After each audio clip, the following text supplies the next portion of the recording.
Vous écoutez un message enregistré à l'église CVV Paris. Pour plus d'informations, visitez notre site internet cvvparis.fr. On vient de terminer une série sur le credo des apôtres. Et là, on va rentrer dans une nouvelle série qui s'appelle « Disciples en mouvement ». Des disciples en mouvement. Et là, en fait, on se tient au milieu. On se tient au milieu de ces deux séries parce qu'on est un pivot stratégique. Ce pivot, c'est le suivant. On vient, pendant les dernières semaines, de remplir notre tête avec une saine doctrine. On a vu toutes les bases de qui est Dieu. Maintenant, on sait qui est Dieu. Aujourd'hui, ce qu'on va faire, c'est prier.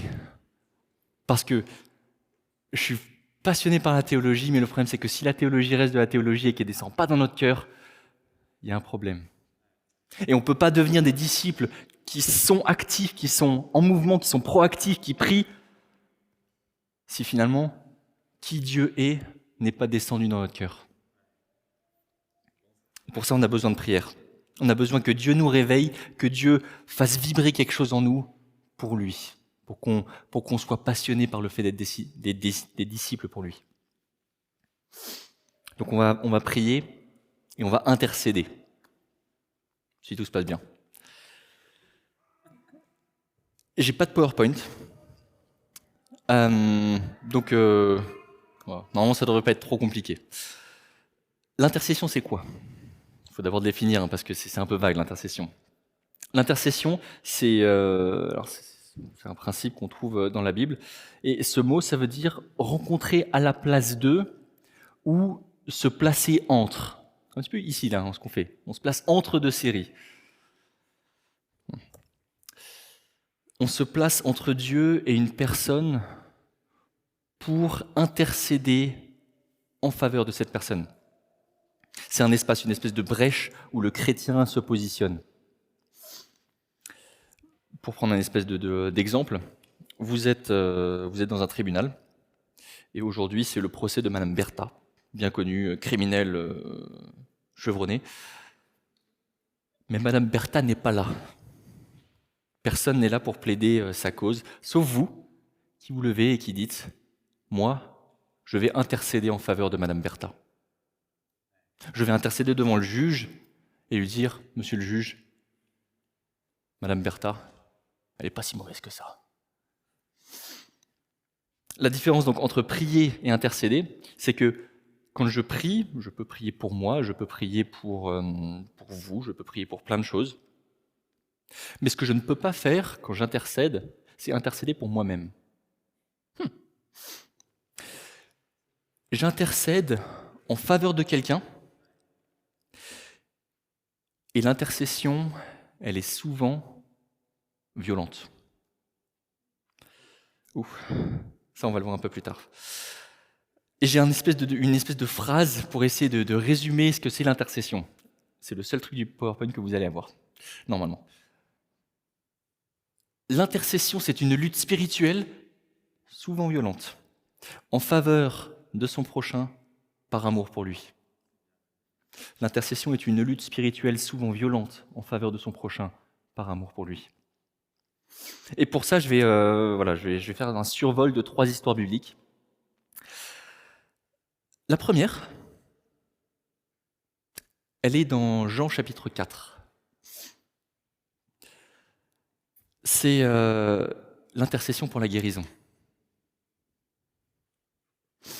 C'est un officier romain, je vous donne le contexte du coup, un officier romain qui a son fils qui est malade. Officier romain au grade d'un haut fonctionnaire romain qui du coup vient, a entendu qu'il y avait un mec qui passait dans un village à quelques 39 km de là, et il se dit, en fait, lui, c'est mon seul espoir, parce que j'ai dépensé tout mon argent dans le reste, mais mon fils meurt. Mon fils est en train de se mourir, et du coup, cet officier romain vient pour aller devant Jésus. Il ne se serait pas déplacé pour un simple charpentier. il se serait pas déplacé pour un espèce de troubadour qui juste vend une potion miracle. Il sait que tout ce qu'il a essayé avant n'a pas fonctionné. Et du coup, là, il s'en fiche de l'étiquette. Ce qu'il va faire, c'est qu'il va venir devant un juif sans éducation, un juif qui est en sandales, un juif c'est un ouvrier standard, quoi. L'étiquette, il l'oublie. Il vient parce qu'il a une situation grave. Pour lui, c'est un enfant qui est malade, mais il y a peut-être d'autres situations. Hein. Ça peut être un mariage qui est en péril. Ça peut être des soucis d'argent. Ça peut être un logement qu'une personne n'a pas. Ça peut être un souci au travail. Ça peut être une blessure dans le passé. Ça, c'est des situations que nous, on peut rencontrer. Nous, on peut être cet officier romain qui vient devant Jésus. Et ce qu'il fait, vous lirez vos Bibles, souvent le texte, c'est donc les versets 46 à 54, dans Jean 4, dit « il pria » ou « il demanda à Jésus ». Je n'aime pas cette traduction, parce que je pense qu'une traduction est beaucoup plus fidèle, « il supplia Jésus ». Il n'est pas en train de dire « est-ce que s'il te plaît, Jésus, tu pourrais pas faire un truc parce que là, j'ai un petit problème en ce moment ». Non, il y a son fils qui est en train de mourir, il n'est pas juste en train de demander gentiment, il est en train de se lancer à genoux et de dire « s'il te plaît ». Il est en train de supplier Jésus, fais quelque chose. Moi, ô officier, moi avec ma décoration, moi avec ma cape romaine, moi avec mes serviteurs, je me lance devant toi juste pour venir.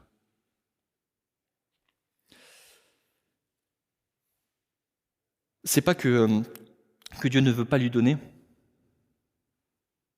c'est juste que Jésus attend que son cœur, le cœur de l'officier romain, s'aligne avec lui.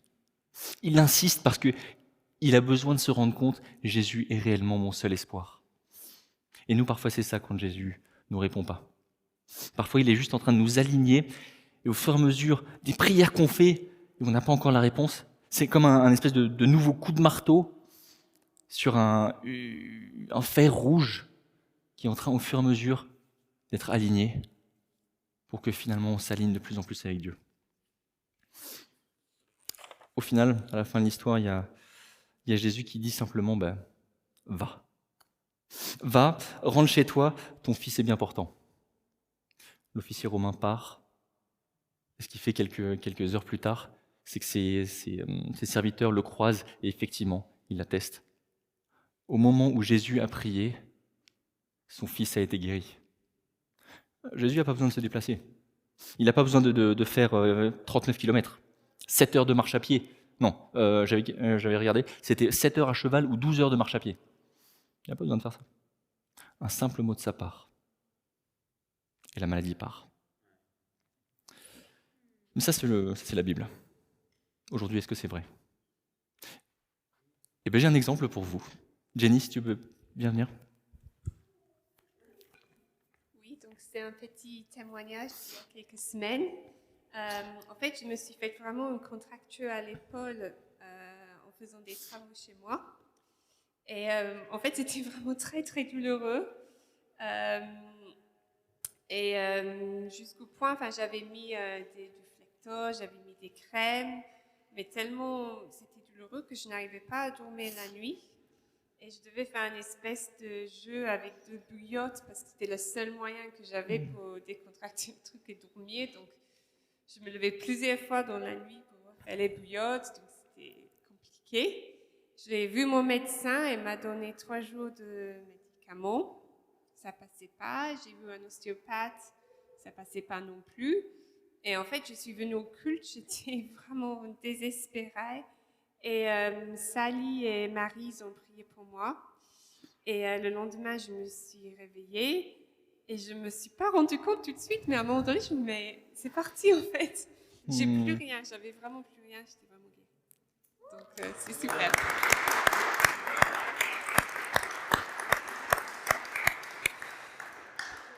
Il faut un seul mot de Jésus. On a beau essayer parfois tous les médicaments. Je ne suis pas du tout contre les médicaments ou les médecins, loin de là. Allez-y même, très bien. Mais Jésus guérit. En fait, je vois que je parle plus que ce que je devrais, donc je vais me limiter à 2 exemples. Non, d'ailleurs, quand même 3, mais je le fais très vite. Le deuxième, c'est l'intercession pour la liberté. C'est dans Acte 4. Je vous le fais très rapidement. Pierre n'a pas le droit de prêcher. Il est mis en prison. On lui interdit de prêcher parce qu'il a fait un miracle. Parce qu'il a fait un miracle au nom de Jésus. Ce qui se passe en arrière-plan, je pense, et qu'on n'a pas dans l'histoire, c'est que des chrétiens intercèdent. Des chrétiens intercèdent pour qu'ils soient libérés. À la fin de l'histoire, ils sont libérés et ils vont raconter à leurs amis chrétiens tout ce qui s'est passé. Ils se réjouissent tous ensemble. Et là, ils commencent à intercéder. Ils intercèdent et ils demandent que... Ils disent, et maintenant, Seigneur, sois attentif à leurs menaces, à eux qui nous disent que vous n'avez plus le droit de prêcher le nom de Jésus. Sois attentif à leurs menaces et donne à tes serviteurs de dire la parole avec une entière assurance. Étends ta main pour qu'il se produise des guérissons, des signes, des prodiges par le nom de ton saint serviteur Jésus. Quand ils eurent prié, le lieu où ils étaient rassemblés trembla. Ils furent tous remplis du Saint-Esprit et ils annonçaient la parole de Dieu avec assurance. Cette intercession, ce style d'intercession, c'est celui qui libère les consciences. C'est celui qui brise les barrières, qui brise nos barrières, qui brise les barrières de mon frère ou de ma sœur qui a peur d'aller prêcher, qui a peur d'annoncer, mais c'est aussi ce qui brise les barrières en face, ce que l'ennemi essaie de poser au fur et à mesure, pour qu'on ne puisse pas annoncer cet évangile. Mais si Dieu est en sa main, alors il y a des guérisons. Si Dieu est en sa main, alors il y a des signes et des prodiges. Si Dieu est en sa main, alors son évangile est prêché. Petit témoignage. Il y a quelques semaines, j'étais justement face à cette situation où je me disais, mais c'est vrai que là où je travaille, c'est un commissariat de police. Annoncer l'évangile, c'est chaud, c'est compliqué. La laïcité, je ne critique pas la laïcité, je ne fais pas de politique, messieurs, dames. Mais bref, j'ai prié et j'ai dit, Seigneur, j'intercède pour ce lieu. J'intercède pour que là, il y ait des opportunités. Les jours qui ont suivi, j'ai passé 40 minutes avec une commissaire de police à lui expliquer l'évangile. Les jours qui ont suivi, j'ai une de mes collègues qui m'a dit, en fait, il y a quelque chose de différent chez toi. Je sais que tu es chrétien et j'aimerais bien venir à l'église avec toi et que tu me parles plus de Dieu. Ça, c'est l'intercession pour la liberté. Le troisième style d'intercession, l'intercession pour la nation. Le texte sur lequel je pourrais m'appuyer, ce serait dans Nombre 17. Le contexte est le suivant. Il y a les fils de Corée qui commencent à se révolter en disant, en fait, Aaron, Moïse, ça commence à nous fatiguer un petit peu que vous régniez. Nous aussi, on veut régner. Nous, on veut prendre des décisions à votre place. On ne veut plus de vous comme chef. La rumeur, du coup, commençait à gronder. Des personnes sont décédées à cause de cette révolte. Le lendemain, donc c'était 250 personnes qui sont décédées à cause de la révolte des fils de Corée. Le lendemain, c'est plus juste quelques personnes qui décident de se soulever, c'est tout le peuple qui décide de se soulever. Et de dire, vous, ceux que Dieu a choisis, nous ne voulons pas vous écouter. Vous n'avez pas raison. Nous, on veut décider. Le parallèle que je pourrais faire, c'est prenez juste un chrétien et qui annonce, en fait, il y a un seul Seigneur. La personne en face qui va dire non, c'est faux, tu n'as pas le droit. Tu n'as pas le droit de dire ça, tu n'as pas le droit de limiter mon raisonnement, de limiter mon hypothèse en disant j'ai tort. On a une autorité qui est réelle, celle d'annoncer la vérité. Il y a un seul Dieu, c'est un fait. Je peux pas dire autrement, Dieu est Dieu. Je peux pas dire autrement. On peut voir un parallèle plus présent dans le monde chrétien, avec justement des scandales en ce moment en Ukraine, où certains mouvements chrétiens veulent participer à la guerre en disant mais en fait non, c'est Moscou qui a raison et en fait qu'importe qui est leur frère ou sœur en face. Christ n'est plus le maître. Ce qui se passe, quand je reviens un petit peu à notre histoire, c'est que du coup tout le peuple se soulève. Dieu se met en colère. Dieu se met en colère et je pense que en ce moment Dieu se met en colère contre la guerre qu'il y a là. Dieu n'est pas pro-guerre. Qu'importe ce que l'histoire nous aura dit, qu'importe les croisades, qu'importe ce que des présidents peuvent dire, Dieu est pour nous. Non, Dieu n'est pas pour la guerre, non. Excusez-moi, non, c'est faux. Président ou pas président, Dieu n'est pas pour la guerre.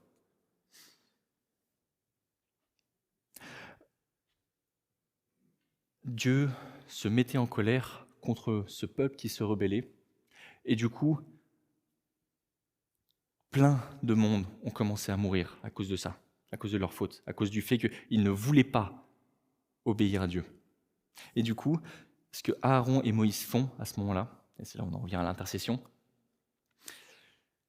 c'est que,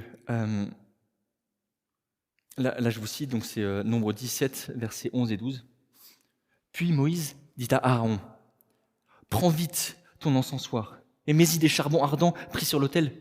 Répands-y de l'encens et hâte-toi avec cela vers la communauté. Accomplis pour elle un rite d'expiation, car la colère de l'Éternel se déchaîne et déjà le fléau sévit. » Aaron, fit ce que Moïse lui avait dit, il prit l'encensoir et il courut au milieu de l'assemblée.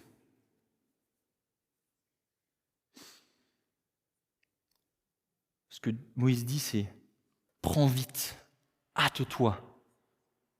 La réponse d'Aaron, c'est « Il prit l'encensoir et il court ». Il y a une urgence aujourd'hui. Il y a une urgence. Il y a une urgence parce que déjà le fléau sévit. Si justement Aaron et Moïse étaient en train de dire « Eux là, ils n'ont pas voulu reconnaître qu'on était effectivement dans notre bon droit. » Des milliers, à chaque minute, des milliers de personnes mouraient en plus. Ils n'avaient pas le temps de juste se gausser en disant « Vous voyez, Dieu est pour nous, Dieu est pour nous, Dieu est pour nous. » Non, il y a une urgence, il y a une urgence. Il y a une urgence parce que Dieu aime. Parce que Dieu aime. Il ne veut pas voir mourir. Plusieurs minutes, c'est plusieurs milliers de personnes. Aaron répandit l'encens pour accomplir le rite d'expiation pour le peuple. Il se plaça entre les morts et les vivants. Et la mort cessa de frapper. Ça, c'est nous. Ça, c'est nous les chrétiens. On intercède pour les nations. On se place entre les morts et le Dieu vivant. Et on dit, Seigneur, viens instaurer la paix. Viens changer les cœurs. Viens là où il y a de l'ombre, apporte la lumière. Parce qu'on a un Dieu vivant. On sert un Dieu qui est vivant. Ce que Aaron il fait là, c'est il fait appel à Jésus. Ce que nous on fait, c'est on fait appel à Jésus. On n'est pas en train de dire je suis la solution. Non, on est en train de dire on n'a pas de solution, mais toi, tu es la solution. Donc viens et on te supplie, viens, on intercède, viens, fais quelque chose. Parce que toi, tu sais sauver, parce que toi, tu sais mettre la paix là où il y a de la distorsion. Quand vous intercédez, c'est ça ce que vous faites. Entre les morts et les vivants, vous vous tenez. Et les conséquences de votre prière, ça peut être la mort, c'est ça de frapper.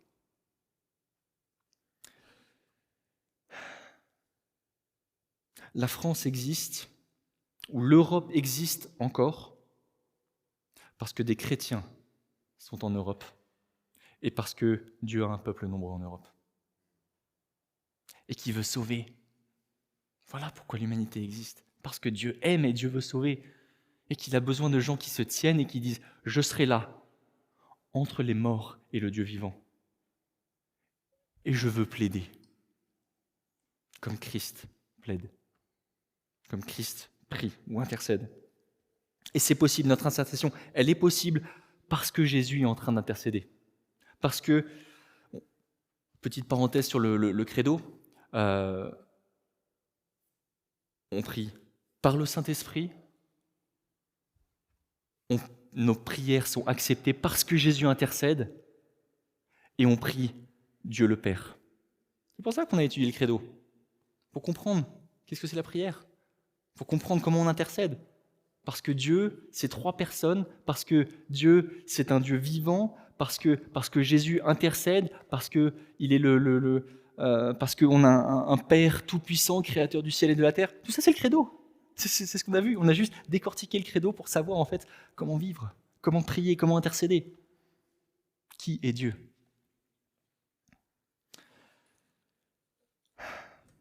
Si Aaron pouvait se tenir là, c'est juste parce que Jésus est victorieux. Si moi je peux intercéder, si Jenny a pu être guérie, si cette commissaire de police elle a pu entendre l'évangile, c'est juste parce que Christ règne et qu'il intercède. Du coup, mon intercession est validée.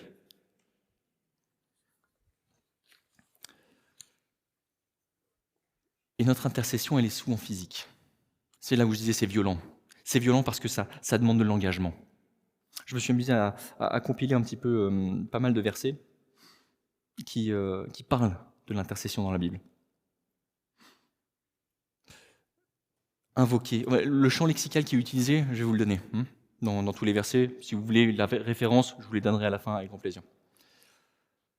Invoquer, implorer, jeûner, être toute la nuit prosterné, se mettre à genoux, ne cesser de prier Dieu, demander instamment, être prêt à être séparé de Dieu, des supplications, du jeûne, porter un habit de toile, des cris, se mettre à genoux et prier, prier nuit et jour, combattre, intercéder.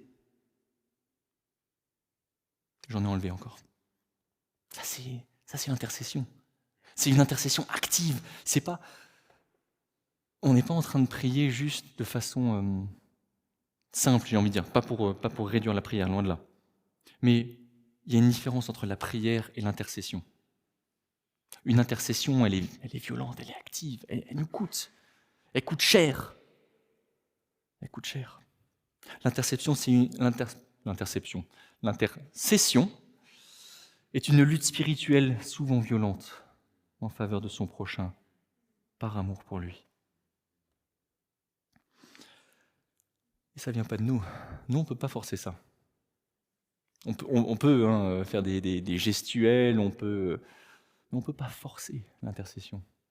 C'est seulement quand justement on prie, et je suis content que Thierry t'ait mentionné ça tout à l'heure, quand on prie pour être transformé, pour que Dieu vienne et nous transforme, et qu'ensuite il nous mette à son diapason, qu'ensuite au fur et à mesure il nous fasse vibrer pour ce qui le fait vibrer lui. Il nous appelle à collaborer avec lui pour que son royaume s'étende. Et ça, c'est juste un mystère, ce qu'on appelle un mystère lumineux. C'est un joli mystère. On n'est pas là pour persuader le Père juste de faire des choses. Il est juste là pour qu'au fur et à mesure, on se soit plus sensible à sa voix, qu'on soit plus de son côté, qu'on soit plus en train de dire « je comprends ton plan, je comprends où tu vas, je sais pourquoi tu vas là, et je prie parce que toi, tu fais des choses. Parce que tu aimes ce peuple, alors je prie pour ce peuple. Parce que tu veux voir des guérisons, alors je proclame les guérisons. Parce que tu veux que ton évangile soit proclamé, alors je proclame ton évangile. » Parce qu'au fur et à mesure, on comprend qui est Dieu. Et ça demande de la persistance, de l'insistance. En conclusion, Il y a beaucoup de sujets qui sont abordés dans la Bible pour l'intercession. Les responsables politiques, responsables d'église, les familles, les proches, les frères et les sœurs qui sont dans la persécution. Annoncer l'évangile, qu'on grandisse en sagesse. Vous avez une liste énorme. Et souvent, on prie en réaction, mais on peut aussi prier de façon proactive. Je prie pour que la paix arrive. Je prie pour que des portes s'ouvrent. Je reprends l'exemple de tout à l'heure. Pour que dans mon commissariat, des portes s'ouvrent. Pour que l'évangile arrive. C'est pas qu'il y a une crise au sein de mon commissariat et que je prie, instaure la paix. C'est que je prie pour qu'il n'y ait pas de crise. Je prie pour que ta paix vienne plus. On est proactif et pas juste réactif. Et tout ça, ça demande des forces, comme je l'ai dit. Ça coûte cher. Ça coûte cher l'intercession. Ça coûte du temps, ça coûte de l'investissement spirituel, de l'investissement mental, de l'investissement émotionnel. C'est une lutte intense, souvent violente, en faveur de son prochain par amour pour lui. Mais quand on prie et que ça nous coûte, de l'autre côté, il y a quand même Jésus qui nous dit « Venez à moi, vous tous qui êtes chargés, et je vous donnerai du repos. » On prie, ça nous coûte, mais en fait, à la fin, on vient devant Dieu, on lui remet tout ça, et il restaure nos forces. C'est un cercle. Et au fur et à mesure, on comprend de plus en plus qui est Dieu.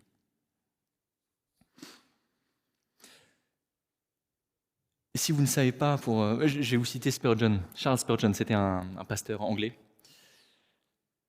Une petite phrase que j'adapte pour l'Europe, ou pour Paris, ou pour la France, mettez ce que vous voulez.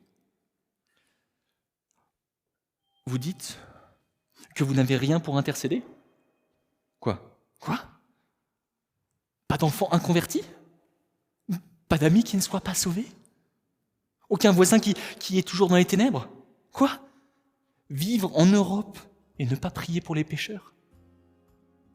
Vous avez un programme d'une vie là pour intercéder en fait. Des sujets, il y en a partout, tous les jours. Ce qu'il nous faut, c'est combattre dans la prière avec la force que Dieu donne.